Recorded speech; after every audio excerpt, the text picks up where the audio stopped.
Good day. I am Diana Rose A. Baralla, and today I will share my vocation in mission and teaching. So first, I will state my vocation. So ako po ay undecided kung anong course na kukunin ko sa kolehiyo.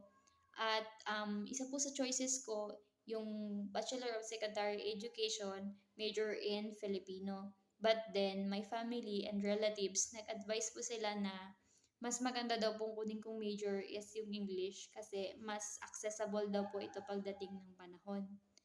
But when I was first year college, I took a Bachelor of Science and Entrepreneurship, major in agribusiness. Um, and then, katulad po ng sabi ko, ako po ay undecided sa course na kukunin ko sa college kaya doon ako napunta sa BSE, major in agribusiness. So, nung nasa field na po ako ng entrepreneurship, hindi ko po doon nakikita yung sarili ko. Kung sakali man maging successful businesswoman ako, mas nakikita ko yung sarili ko sa pagtuturo at pag-share ng mga knowledge na meron ako, pagtulong ko sa mga bata. So, para po sa akin, siguro yun yung calling na education talaga or teaching talaga yung gusto ko. So, when it comes to my mission naman po, syempre, ang mission ko is to give my full service to anybody na nangangailangan ng support when it comes to education. So, sabi nga daw nila, pag nag-teacher daw po tayo, mas napofokusan pa natin turuan yung hindi natin family kaysa naman yung family natin. But para sa akin, it is very tiring responsibility. But if you love your doing, you keep it balanced.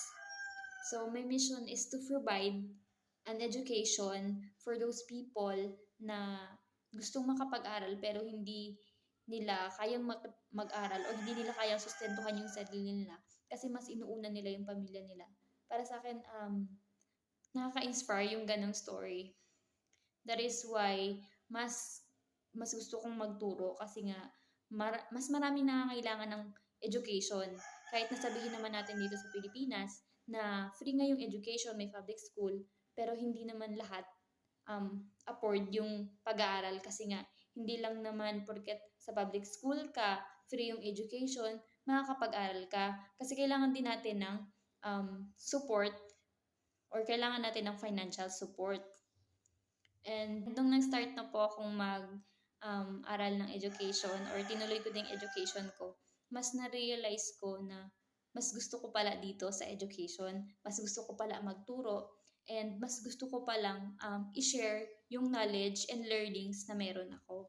Kaya, yun po yung missions ko.